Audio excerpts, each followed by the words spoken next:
Hey, what's up, everybody? This is Lindsay Lerner, and you're listening to The Cost of the Status Quo.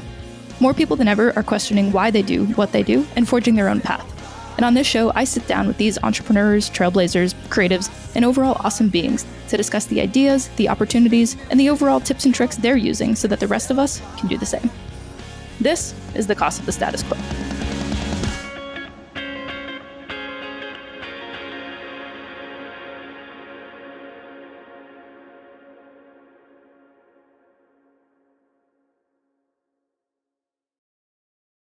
Hey there. Welcome to this week's episode of Cost of the Status Quo, where we chat with inspiring entrepreneurs, trailblazers, creatives who are shaking things up and challenging the norm. Today, we have the pleasure of speaking with Elizabeth Gascoigne, founder and CEO of Absence of Proof, a non-alcoholic event curation company and online bottle boutique. Elizabeth's background includes working as an account executive at Amazon, where she partnered with over 250 businesses across various verticals and helped build advertising strategies to achieve their business goals. However, after quitting drinking earlier this year, Elizabeth noticed the lack of non-alcoholic options in the New York City nightlife scene. As a result, she founded Absence of Proof, a non-alcoholic bar pop-up that's gaining popularity for its inclusive social experiences. In this episode, we'll chat with Elizabeth about her journey from corporate life to entrepreneurship, the challenges she faced in creating a non-alcoholic bar, and her vision for elevating non-alcoholic nightlife options. So grab a drink, alcoholic or not, we don't judge, and let's dive into this insightful conversation with Elizabeth Gascoigne. You say you don't know, and I say please don't go. We'll start at the beginning like we always do. Where in the world did you grow up, and how do you think that's shaped your entrepreneurial endeavors? Yeah, so I was born and raised in the Seattle area, and I grew up there until I was about 13. When I was 13, I went to boarding school in Wisconsin.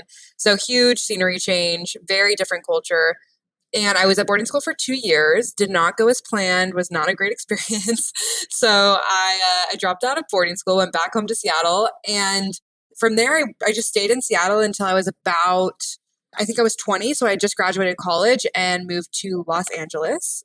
Also not a great experience. Moved back to Seattle and then came out to New York. And New York has been nothing but amazing. And I've been here for about 2 years now. Okay. Is there anything specific about boarding school or any of your various places? Like, do you know exactly what sucked about it?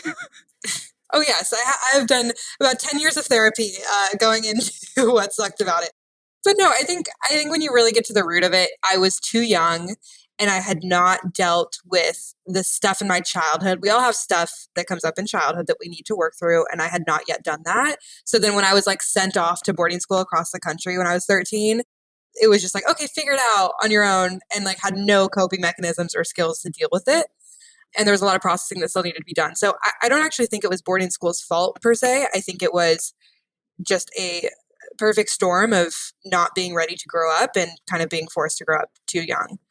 Yeah, that's when I would say the negative parts of my life really started and started to make themselves known and present, which is when my relationship with drugs and alcohol began, was when I came back from boarding school. So yeah, just started partying a lot as a young teenager. While it was not great, I think that if I hadn't had that period, I would not be running the company that I am today and would not be in the amazing place that I am now. Totally. And all of the, sex, drugs, and rock and roll party days, was that all Seattle based? That's where it started. Partied all through my teenage years in Seattle. And then when I was about 18, I was noticing that a lot of my friends were doing really cool things, going to college or leaving Seattle or all of the things that come. And I had not set myself up for that path. Didn't take the SAT or ACT, just didn't feel like I could have. I mean, my grades were not good. I always felt like I was intelligent, but boarding school really messed up my view of my own ability to succeed academically because I did not succeed academically there, which is one of the reasons why I dropped out. So that was really a hard realization when I was 18, 19 that no, the consequences of your own actions are now appearing. Like you are not going to, if you continue down this path, you will be here forever. And it was just this wake up call of you got to get it together. So I decided to go sober when I was 19 and completely cut out drugs and alcohol. And I told myself I would do it for a year and kind of see what happened. And in that year, I mean, unsurprisingly, my life completely transformed for the better. I got myself to a place that I was really happy with and proud of. And then at the end of that year, I was like, why would I reincorporate something that was clearly so toxic back into my life. So I was sober for 3 years. And then I was in my early 20s and I was like, I don't want to miss out on my early 20s, this like quintessential early 20s experience because of choices I made as a teenager. So I was like, I'm going to reincorporate alcohol, see what happens. And I did. And it was totally fine and not destructive, but it also wasn't beneficial. It was not a pro. So then about a year ago, I was like, look, nothing belongs, like nothing has a place in my life that is not directly positively impacting my life. So then I continued to cut out alcohol again. And here we are. That's fantastic. And so that click moment that you mentioned earlier of like, you're seeing all your friends go off to college, and where did that like awareness come from? Did you have friends, family, relatives, coworkers, whoever, people you pass on the street that inspired and were, keeping you motivated to stay on this path? Or was that all internal work that you were processing?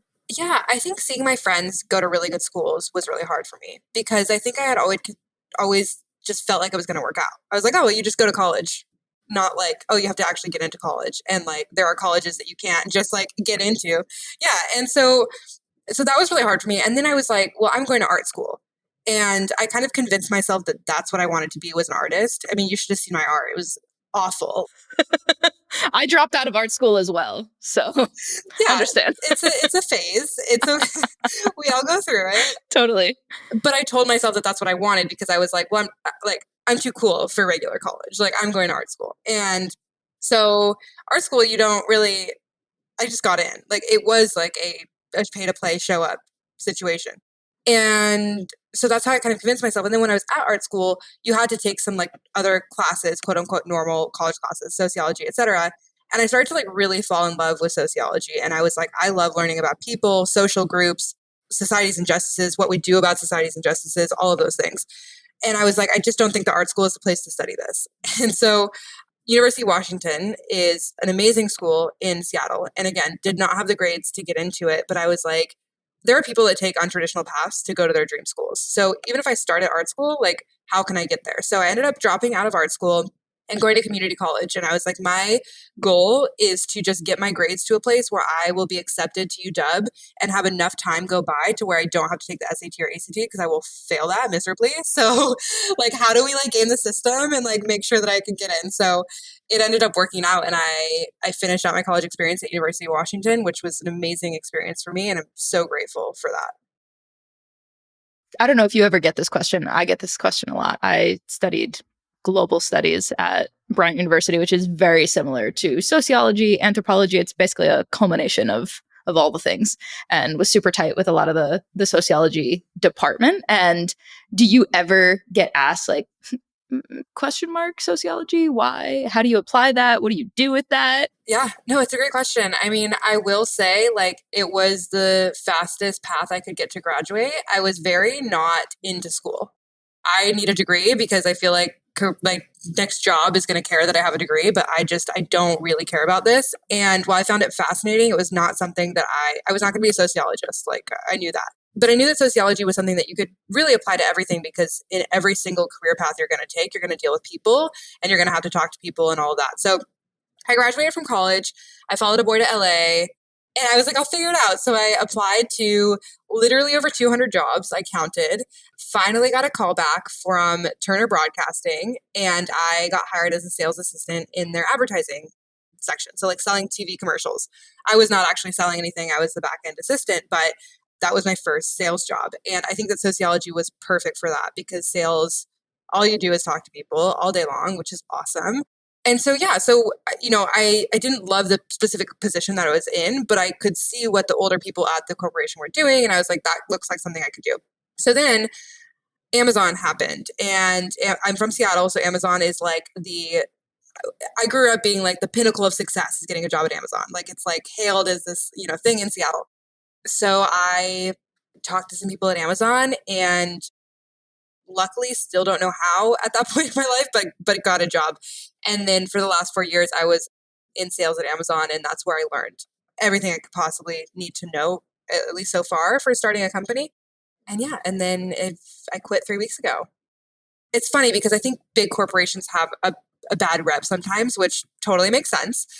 But when I think about Amazon, it's just like gratitude. Like, I'm just like, that was like free grad school, basically. Like, I learned so much. I met the best people.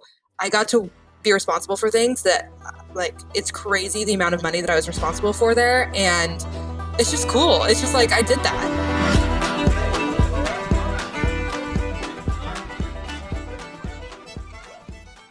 When you followed the boy to LA, you were still sober then.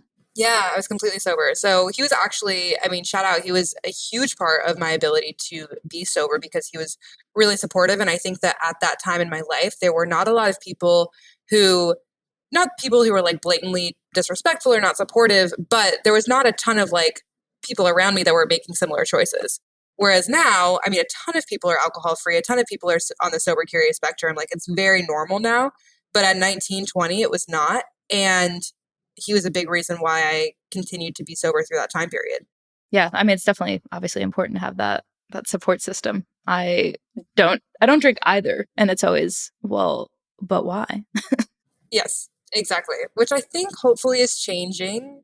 I mean, we're trying to make it cool. That's the goal, right? Is like, we don't want it to be this like thing where it's like, oh, why? Or like there's a social stigma or anything like that. It's like, because I care about my health, why are you drinking? Like, it's just like, it doesn't have to be this negative thing. Exactly. And obviously, you've already touched on it quite a bit, but if you could dive in a little bit more to what really inspired you to create now Absence of Proof and how you've gone about bringing that vision to life. Yeah, I think it was like a perfect combination of things that had happened in my life. So I had been in New York for about a year. I had partied in New York for about a year and was going out a lot and all of those things. And I really loved the New York nightlife. But I was also like, this is not sustainable. Like, one, financially, I mean, like, you live here, like it, oh my God. And like, I don't know who I thought I was. Like, I was just like, the credit card bills were just stacking up. And I was like, okay, first of all, we can't afford this. Second of all, like, you are unhealthy. Like, you are mentally unhealthy. You are physically unhealthy. Like, this is just not a sustainable thing to do. And so that's when I was like, okay, let's just remove alcohol. We know what it's done for you in your past. Let's do it again. But then when I did notice a shift in the immersiveness of my New York experience. I was like, okay, I'm not really going out the same ways, not going to bars, not going to clubs. And I remember just talking to my partner all the time and being like, I wish we had a non-alcoholic bar. Like, I still want to go out. I still want to like have a date night. I still want to do these things, but I don't want to be around a bunch of drunk people. I don't want to be around a bunch of alcohol. So I just kept saying this. And I have this amazing friend, Georgia, who's also a founder. And she just has this outlook on life where it's like, you truly can do anything you want. So I was talking to her about this and she was like, yes, like she literally like, and the thing is that like, that's the correct mindset. Like, you can do everything you want. And she was like, well, why don't you open a non-alcoholic bar? And I was like, we can't just do that. And she was like, why? Like, you need people that are like, you're like, she's like, people have done it before. People do it after you. Like, you just do it. And I was like, well, I don't have the money for that. And she was like, you raise money. Like, you figure it out. And so she was a huge reason. I remember vividly the conversation where it clicked and I was like, I'm going to go do this. And then the next day I registered the trademark, figured out non-alcoholic ingredients, had no idea anything about that. And that's when the business started. And I was like, I'm opening a bar. And then I started doing some financial research on opening a bar. And I was like, maybe not. Like, and so then I was like, well, I just bought all this non-alcoholic product. Like, I got to do something with this. And so anyway, I was still in this thing where I was like, I think I can do a bar. And I was like, okay, but before you can't just go to investors and be like, I want $1 million to open a bar in New York. They're going to look at me like I'm insane. And so you have to do proof of concept. And so that's what I started to do with the pop-ups of like, okay, I want to prove that people will show up. And people did show up. And then they just kept getting bigger and bigger. And then I started to really fall in love with pop-ups because you can partner with other small businesses in the city. You can bring new customers to them. You don't have the liability of a bar. You don't have the overhead of a bar. Also, I'm not like a bar operator. Like, I don't even know where I'd begin. Where pop-ups, it's just easier and better and keeps excitement for the community. So then I was like, okay, well, why don't we not be a bar? Why don't we be an events company? And that's where we ended up. That's awesome. And how has it been for you, going from, partying super hard and then being sober and then diving back in New York and then being able to, switch that off again? I've got, a handful of friends who are also sober that I know for a fact could not flip that switch. What do you think really allows you to be able to do that? I think one, it goes back to like, am I an alcoholic or am I not an alcoholic? Like people's relationship with alcohol is so personal and unique. And there are things like brain chemistry wise to where you just are never going to be able to be around alcohol, and that's okay. And that's someone's experience. For me, I think that if I had a glass of wine tonight, tomorrow I'd wake up and be like, okay, cool. I don't need to like, I don't have that relationship with alcohol, which is why I say alcohol free rather than sober now. Like when I was 19, I was like, I'm sober, but now I'm alcohol free. So yeah, I think it just really depends. And that's one thing that we're really clear about as like, you know, our company, what we stand for is like, if you are sober and you're on your active recovery journey, it actually might not be that great for you to come to an absence of proof event, because we have non-alcoholic rum, we have non-alcoholic tequila that tastes like alcohol. And so we don't want to trigger you. And also maybe you don't want to be in a bar setting at all. So it's such a personal journey, which has been hard to navigate as a company. Totally. No, I appreciate the different uses of specific language. I think that's super, super important. I'm wondering too, just in my personal experience, I usually just say I don't drink. And then obviously there's lots of questions. And then that can be awkward. That can be weird. And then it feels super hypocritical because, you know, there's been many times where like you're out or whatever, and like my partner drinks and I'll, you know, take a sip of her beer. And, you know, just because I'm curious doesn't mean I need to drink the whole thing. And then, you know, you're with someone, they're like, I thought you didn't drink. And it's like, whoa, like my choices, not yours, but like. Literally, I know. And that's why the whole label thing is so hard for me, because I'm like, it's also funny. My boyfriend was joking the other day. He was like, you like can't drink now because you like run this company that is like, he was like, you're going to get so canceled if you ever take a sip of wine or whatever. And so he was joking, but I was like, it's kind of true. Like you get put in this box of like, you're sober, you're not sober. And that's what I really like about like the new sober curious movement of like, maybe I just don't feel like drinking and maybe that's okay. Exactly. And you touched on it earlier with the different products that are available now as substitutes. What's your opinion on a lot of these substitutes? Like, and I'll explain my perspective. My thought process is like, I don't drink because after like half a beer, I'm just such a lightweight. And I'm like, I love everyone. Please hug me, which can be cute to a point until it's not. And so I'm like, I'm good. And so when it comes to, and you know, calorie wise, I've always been an athlete. So I'm like, is it really worth it? Probably not. Like I'm good and I'm probably going to feel like crap. So let's just not even go down that path. But with these, there's so many different like spirit companies now that have, and beer companies that have non-alcoholic options. A lot of people, and myself included, I kind of look at those and I'm like, I get it. I see the point, but also why are you going to eat all, like consume all the calories and spend as much of the money and not have a result? Yeah, I mean, that's a fair perspective. You sound like my TikTok comments. I'm just curious. I know you have an opinion on it and I want to be educated from the other perspective. No, I love it. I think it's a completely valid statement. And there's a couple of things that I think about. One, I personally really love the taste of a good cocktail. I think like I don't want a mocktail with like just juice. I want to have like the elevated experience that you would have with a craft cocktail. And with that, I'm willing to pay more money because I'm like, okay, there's still a craft behind this. Also, extending off of that, I think the ritual of having a really nice glass of wine, a really nice cocktail is very different than having a soda or something like that. So that's one thing that I feel in terms of like my own personal consumption. In terms of the price point, we get that feedback a lot. One thing that we do at Absence to kind of work around that is we offer unlimited cocktails. So it's like, okay, cool. You're paying $40 for a night. Have as many non-alcoholic cocktails as you can drink. And so then you're making your price of your drink, basically. So we're not saying it's a $20 mocktail. It's like, it can be, or you could have multiple. So that's one thing that we do. But also, I think that people don't realize the cost of the ingredients that go into elevated non-alcoholic cocktails. Like a bottle of Ritual, who is a huge sponsor and honestly close friend of mine now, it's $30 a bottle. So that's like a spirit. So if you're a bar and you're buying that, it can get an expensive drink. But yeah, I think they're all super valid concerns. I think that as someone who's starting a company in the non-alcoholic industry, we hear it literally every day. So it makes sense.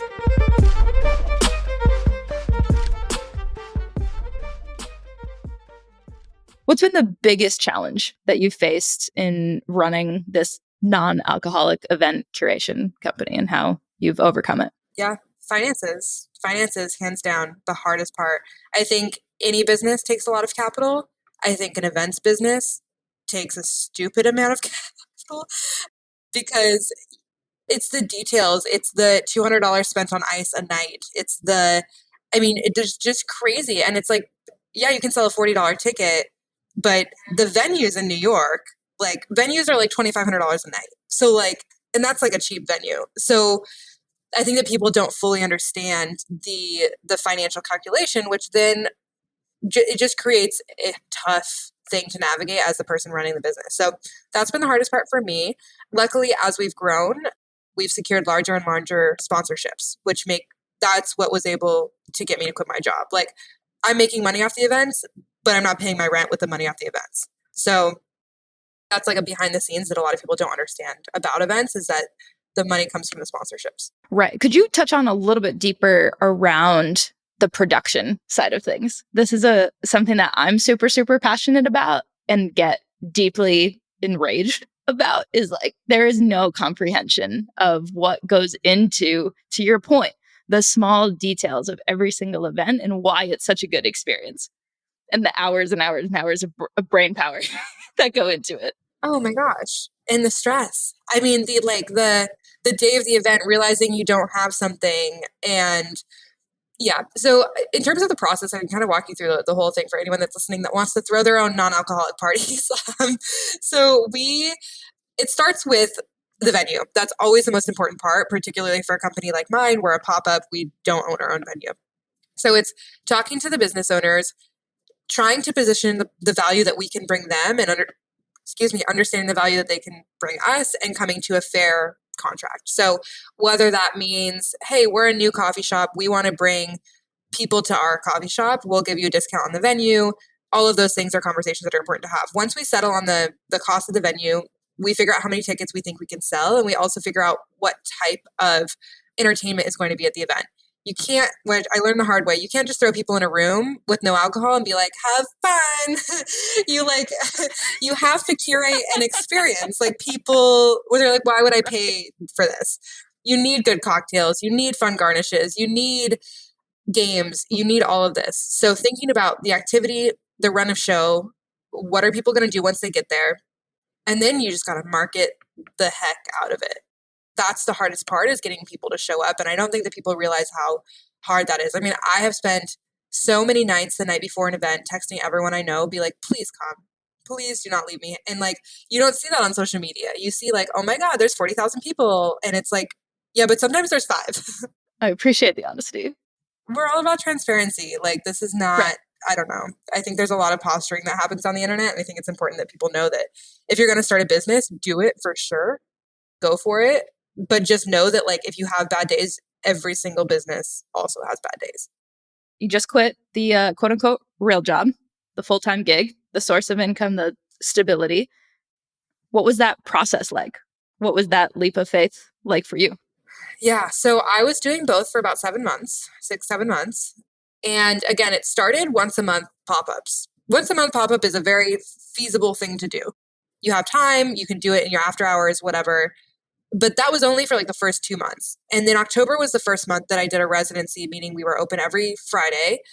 And that was, I mean, the worst mental health month I've had in a long time, because you're working the 9 to 5, you're getting off of work, and then you're planning events until 11. Every weekend you're executing the event. I had no employees or staff at that point. Like it was just me. And I remember in October, I was like, I need to quit. But October didn't have the money to quit. Like October was that month where I was begging people to come because it was still very new. So I felt so trapped because I was like, I'm doing all of this work and the work is not paying off. And I think that that's a really hard place that every entrepreneur goes through, is like, I'm putting in the inputs. When is the money coming? Like, when is that going to actually come? I think every day of October, I thought about quitting, and not quitting my day job, quitting absence of proof. And the only thing stopping me was I was already signed the lease, and I was like, I'm not losing this money. So, and thank God, because look at where we're at now. So after that, I got into a better rhythm, but it just became increasingly more difficult to balance both because I was getting a lot of inbound from absence, a lot of like wedding requests and private parties and all these things that I really wanted to do, but I was just not having the time to do them. And so my boyfriend is, he's very like data driven. And so he was like, we need a work backwards plan. Like how much money do you actually need to quit? And so we figured out the number. And then it was like, all right, cool. How do we make this much money? And then it forced me to take absence of proof from being this passion project party on the weekend thing to like, no, this is a real business. Let's get efficient with our spend. Let's care about ROI. Let's not throw money at random things. And I'm really grateful for that process too, because now I think we run a lot more efficiently. But yeah, so then I was like, okay, well, I did the thing I was going to do. So now let's take the leap. And it's the best decision I've ever made. I mean, I've been full-time for 3 weeks, and I feel like I've accomplished more in these 3 weeks than I've accomplished in the last 6 months working both.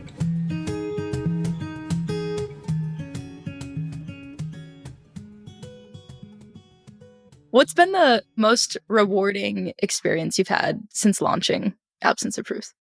The community. I mean, it's so cheesy to say, but like, I mean, I've made like actual friends. Like I never, because that's one thing that I was missing in New York too, is I'd only been here like a year and a half when I started Absence. So I had my people like I loved, but when you start to shift your lifestyle away from going out, it can be harder to meet people because you're not going out.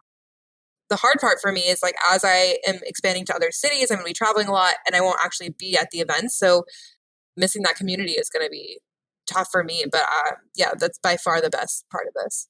In your opinion, what are some of the misconceptions that people have about non-alcoholic social experiences, and how are you going about addressing them? Yeah, I think a lot of people think that it's like an AA group. I get a lot of that, which again, I am so supportive of anyone that does AA and that works for them, but that is not what we are. We don't even have education on sobriety or being alcohol free or any of that. Is just not our thing. And so it's also not AA because we are very welcoming and encouraging of anyone being there, regardless of whether you ever intend to go sober. I mean, I have friends who are like, look, I'm sober one night a week, and that one night a week I'll be partying with you, but the rest, like I'm going to regular New York nightlife. And I'm like, as long as you show up that one night, I really could not care less. I mean, it's none of my business. Like we're all adults. You can make your own decisions with alcohol. So that's a big thing too, is I want everyone to feel welcome. Another misconception that people have is that it's boring or that they wouldn't be able to have as much fun sober. And so that's what I really like to kind of like prove to people, is that like you actually can leave and be like, that was a super fun night out in New York, period, rather than like, oh, it was a fun night out for being sober. Yeah, totally. How do you go about making that happen? What is that process like? I think what's great is that like I am my ideal customer. Like I'm the exact type of person that would show up. So it's like, okay, what would I pay $40 to go do? I would for sure go pay $40 to go to like a really cool underground speakeasy with like craft cocktails. So that's what I went and did. Tomorrow night, we're throwing a big party. You should come if you're free. We're throwing a big dance party at this lounge in Soho. Again, all non-alcoholic. Like that's something that I would go to.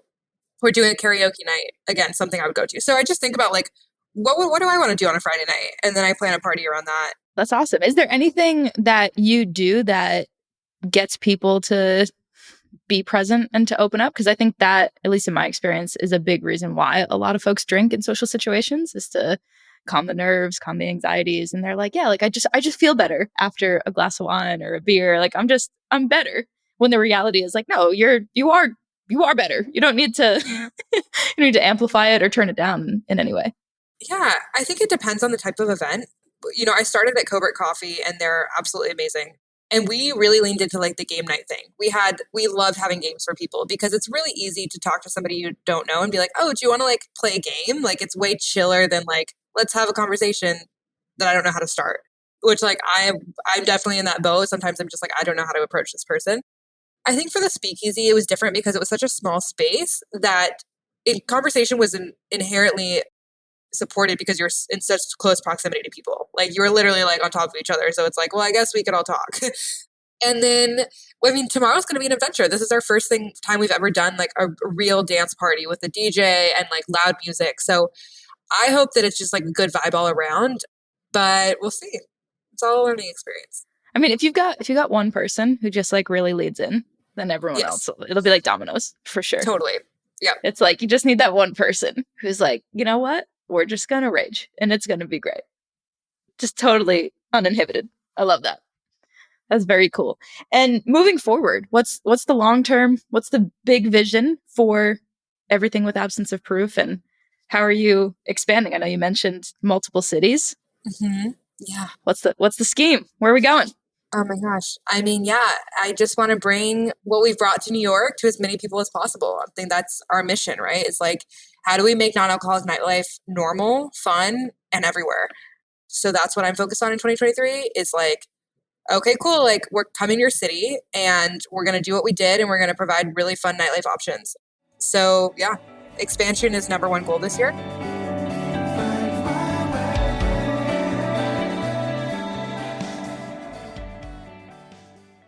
So we do ask every awesome human who comes on the show 2 questions.